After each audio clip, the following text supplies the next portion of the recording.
Pagod na si Hyun. Nakaupo ito sa isang sulok. Sa isip nito ay hindi siya dapat umakyat agad. Akala ni Hyun ay kakayanin pa niya. Sinabi ng system na, kumpleto na ang paghahanda. Magsisimula na ang third wave. Mangyaring ihanda ang iyong sarili. Naglabasan na ang mga halimaw. Unti-unting lumalapit sa kinatatayuan ni Hyun. Tumayo na si Hyun at inihanda ang sarili para sa pakikipaglaban. Hawak niya ang kanyang espada. Sa isip nito ay kung alam lang niya na ang ikatlong palapag ay walang katapusang maglalabas ng mga halimaw na ganito. Nakapagpahinga muna sana siya sa dulo ng ikalawang palapag. Hindi pa siya nakakain ng maayos sa loob ng ilang araw. At pareho ang kanyang mana at stamina ay nasa limitasyon na.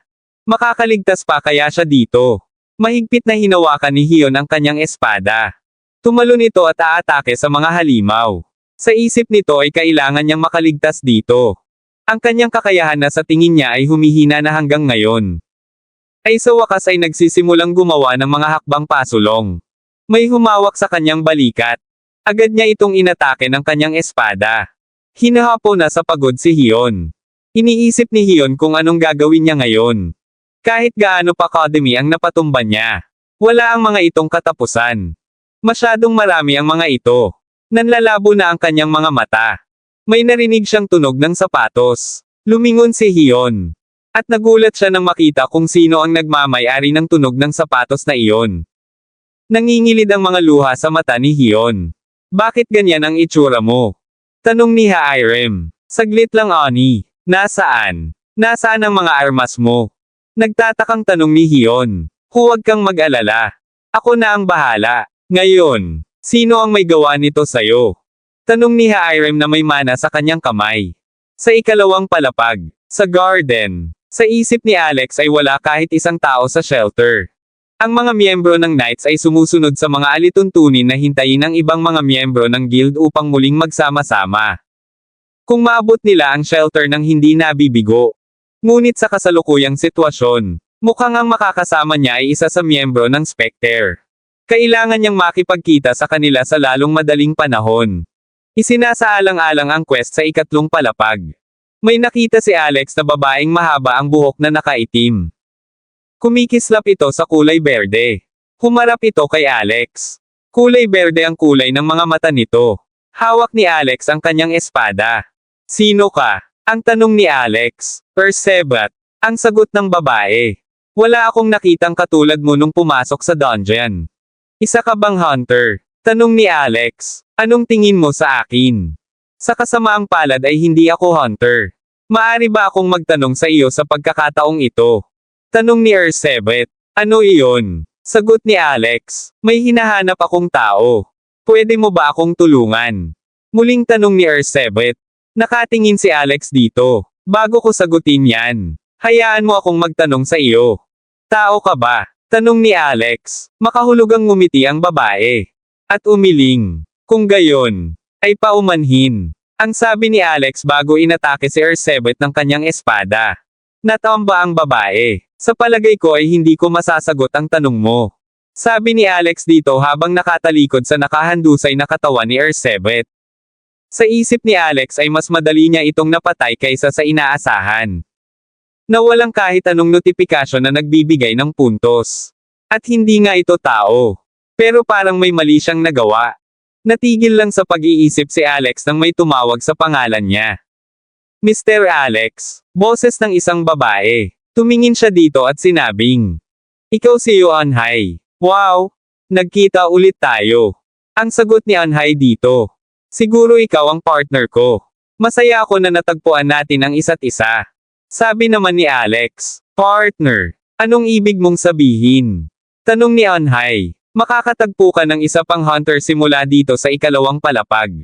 Sagot naman ni Alex. Ganoon ba? Muling sabi ni Anhai. At nagsimula na ulit silang maglakad. Habang sa isang banda naman, sinabi ni Ersebet na mayroon siyang ilang masamang alaala na may kinalaman sa mga espada. Kaya hindi niya masyadong gusto ang mga ito. Napaka-agresibo na bata. Tukoy nito kay Alex. Akala ko nandito siya. Mali ba ang hula ko? Gusto kong malaman kung nasaan ka. Lee Sojun. Ang sabi ni Ersebet. Sinabi ng system na, Nakumpleto mo na ang tutorial quest. Ibibigay ang mga puntos. 500 puntos. Huminga ng malalim si Daeho. Hindi ko akalain na may grupo ng halimaw na lalabas ng ganito sa ikatlong palapag. Tulad ng sinabi mo, mahihirapan tayo kung umakyat tayo ng hindi muna nagpapahinga. Ang sabi ni Daeho. Ang isa ba kagad ang ating sarili ay delikado sa malalaking dungeon na tulad nito. Dahil aabutin ng ilang araw bago maklear ang dungeon. Magkakaroon ka ng malaking problema kung hindi ka magpapahinga sa pagitan nito. Nagulat si Sojo na may makita siyang dalawang babae na natutulog. Sa isip nito hindi kaya sina Hyun at Ha-Irem C. Ayos lang ba kayong dalawa? Tanong ni Daeho habang tumatakbo patungo sa kinatatayuan ng dalawa. Naalimpungatan si Hyun at hindi makasagot agad. Anong nangyari? Tanong naman ni Sojun. Naiinis naman na bumangon si Ha-Irem. Natutulog ako ng mahimbing. Babasagin niyo ang eardrums ko. Sabi nito. Sojun Opa at Daeho Opa. Inaantok na sabi ni Hyun. Habang naglalakad silang apat ay sinabi ni Daeho na. Kahit gaano kayo kaantok, paano kayo nakakatulog sa ganoong lugar? Wala kaming pagpipilian. Hindi kami sasabak agad katulad ninyo. Pero bakit ninyo gustong patayin muna ang floor boss kesa dumiretso agad sa ikaapat na palapag? Sabi naman ni Ha-Irem. Dahil mas marami tayong makukuhang puntos kung papatayin natin ito. At higit sa lahat, dahil sa point store sa itaas. Sabi naman ni Sojun. Point store. May isa pa sa itaas. Tanong ni Ha-Irem. Oo, pero ibang level ang paninda doon kumpara sa shelter store. Nagbebenta ito ng lahat ng uri ng elixir. At maging ng mga armas mula sa mga alamat replicas. Sa madaling salita, maaari kang bumili ng hindi ka pani-paniwalang mga item hanggat mayroon kang sapat na puntos. Sagot ni Sojun. Aha, naiintindihan ko na. Sa tingin ko ay wala tayong pagpipilian kundi patayin sila. Sigurado ay nasa silid na ito. Natingnan na natin sa ibang parte. Muling sabi ni Ha-Irem. Nasa harapan sila ng isang malaking pinto. Binuksan nila ito. Isa ba itong silid tulugan? Sa palagay ko, kung titingnan mo ang malaking kama doon. Unti-unti silang lumapit. Saglit lang. Mukhang may tao sa kama. Bumangon ang isang magandang babae. Nagkukusot ito ng mata. Napatingin ito sa kinatatayuan nila. Ano yan? Tao. Gulat na tanong ni Daeho. Anong ginagawa ng mga hindi hunter dito? Tanong ng babae sa kanila. Napatingin ito kay Sojun. Kamahalan. Tanong nito. Nagtataka si Sojun sa itinawag ng babae sa kanya. Humahanggos na yamakap ito kay Sojun. Kamahalan. Sabi ng babae. Hindi makasagot si Sojun. Gulat na gulat at hindi makapaniwala ang tatlo sa nakikita nila. Bumalik ka. Muling sabi nito na nakayakap pa din kay Sojun. Walang makapagsalita sa apat. Hindi nila naiintindihan ang nangyayari. Samantalang si Ciela at ang pusa nito naman ay nasa ikatlong magic class na. Paano mo nagawa ito sa akin? Paano mo nagawa ito? Inagaw ng best friend ko ang asawa ko. Galit na sabi ng babae na nasa TV. Pasensya ka na Myeyong. Pero ayaw ko nang magsinungaling sa sarili ko. Sabi naman ng isang babae. Anong ibig mong sabihin? Anong ibig sabihin nito? Hysterical na tanong ng babae. At biglang may nabasag. Nakatulog na si Lolo Jaehwan.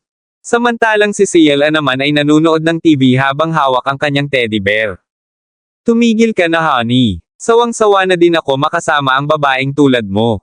Ang sabi naman ng lalaki sa TV. Nanghihinang napaluhod ang babae. At iyak ito ng iyak. Sisirain ko ang lahat. Maghintay ka. Hinding-hindi ko kayo mapapatawad. Galit na sabi ng babae. Kinuha ni Ciela ang teddy bear niya. Daddy bear. Huwag na huwag kang gagawa ng ganyang bagay, okay? Kapag ginawa mo, baka sirain ka ni Mommy Bear. Ang sabi ni Ciela dito. Anong klaseng relasyon ang meron kayong dalawa? Tanong ni Ha-Irem. Naaawa ako sa kanya. Sabi naman ni Daeho. O paano si Anhai Ani? Sinasabi ko sa'yo. Ang sabi naman ni Hyun. Hindi, ito ay isang hindi pagkakaunawaan. Sabi ni Sojun sa mga ito. Kamahalan. Bakit ka pamayat? Tanong ng babae. Paano ko siya sasagutin? Tanong ni Sojun sa tatlo. Sagot. Nagtatanong ba siya? Tanong ni Ha-Irem. Tinatanong niya ako kung bakit ako pamayat. Sagot ni Sojun. Anong wika ang kanyang sinasalita? Hindi ko talaga maintindihan. Ang sabi ni Hyun. Ako rin. Kung ano-ano ang sinasabi niya mula kanina. Ang sabi naman ni Ha-irem. Natigilan si Sojun. Teka. Hindi rin siya maintindihan ni Ha-irem. Imposible na alam niya ang isang wika at si Ha-irem ay hindi. Kung gayon ito ay maaaring dahil sa singsing ng hari. Kung iisipin, ganoon din ang Forgotten. Naiintindihan ko din ang sinasabi ng gardener. Kahit na ang tawag sa akin ng babaeng ito ay, kamahalan. May katuturan. Kung isasaalang-alang ang pangalan ng singsing. Hinawakan ng babae ang pisngi ni Sojun. Nakakaawa. Nakalimutan mo na kung paano magsalita. Muling sabi ng babae. Pumikit ito, at unti-unting nilalapit ang lips sa lips ni Sojun para halikan.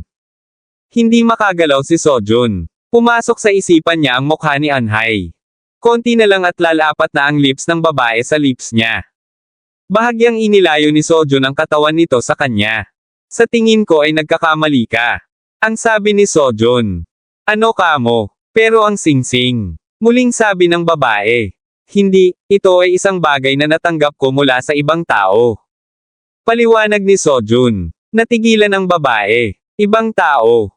Kung gayon kamahalan. Kamahalan. Napahawak ito sa kanyang mukha. At galit na galit ito. Sumigaw ito ng ubod ng lakas. Naging halimaw ang kalahati ng katawan nito. Ang lahat ay maghanda para sa labanan. Siya ang floor boss. Sigaw ni Sojun sa mga kasama. Teka, anong nangyayari? Tanong ni Ha-irem. Tao pa din ang itaas na parte nito hanggang ngayon. Sabi naman ni Daeho. Nagsimula na itong umatake. Napa-atres si Sojun. Si Ha-irem naman ay naghahanda ng umatake. Hawak nito ang kanyang invisible na baril. Itinutok nito ang kanyang baril sa babae. At walang sawang pinaputukan ito. Namangha naman si Daeho sa nakita. Wow! Ano iyon?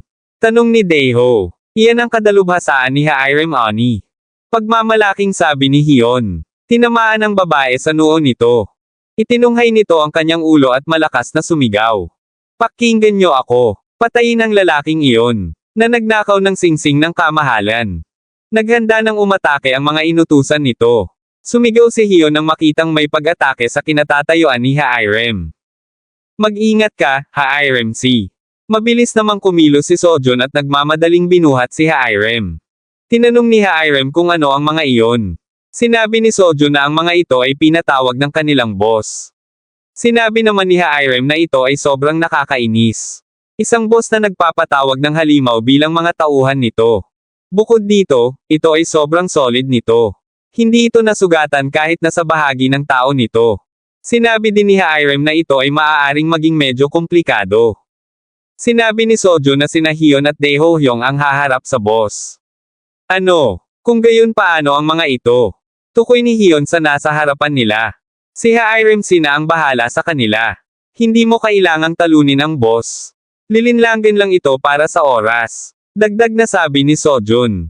Sa isip ni Sojun ay ang dalawa ni Hyun at Daeho ay mas dalubhasa sa malapitang labanan. Habang ang mga tauhan ng boss ay umaatake sa pamamagitan ng paghahagis ng mga nakatagong armas. Hindi makakaatake ang mga ito nang walang ingat. Kung kahilera ng mga ito ang boss nila. Duda ako na ang exoskeleton na iyan ay napakadaling masira. Ang sabi ni Hyun. Sumang-ayon naman si Daeho sa sinabi nito. Sinabi ni Daeho na susubukan niyang gamitin ang kakayahan niya. Nagtanong naman si Hyun na ang kakayahan nito.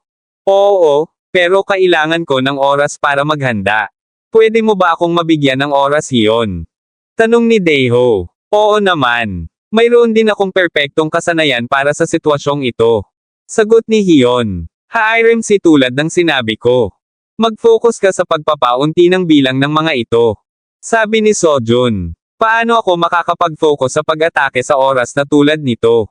Itinutuon nila ang kanilang mga pag-atake sa atin. Ang sabi naman ni Ha-irem dito. Hawarangin ko ang lahat ng kanilang mga nakatagong armas hanggat kaya ko. Muling sabi ni Sojun. Mas madaling sabihin kaysa gawin. Inis na sabi ni Ha-irem. Itinutok nito ang baril sa kalaban. At nagpaulan ng madaming bala sa mga ito. Sa isip ni Sojun ay nagrereklamo si Hairem pero ginagawa pa din ang sinasabi niya. Ang klase ni Hairem ay weapons collector. At ang ganitong klaseng kasanayan ay ang storage at release. Ito ay isang kasanayan na nagpapahintulot sa isang tao na maglagay ng mga sandata sa isang tagong lugar at ilalabas ang mga ito kung kailan gugustuhin. Parang inventaryo ng laro. Ang kasanayan na ito ay normal na ginagamit para lagyan at maghakot ng madaming sandata. Wala nang bala ang hawak nitong baril. May aatake dito. Mabuti na lang at naiwasan nito. Ngunit si Hairem lamang ang nag-iisang collector ng sandata na may kasanayan gumamit nito para sa laban. Storage at release. Sa isip ni Sojun ay ganap na nabawasan nito ang oras na kailangan para sa muling pag-reload. Sa simpleng pagpapalit ng mismong sandata. Isang solusyon na katulad ng kay Hairem. Sinabi ni Hairem na, "Ako naman ngayon. Oras na para sa bullet barrage. Sampain kayo."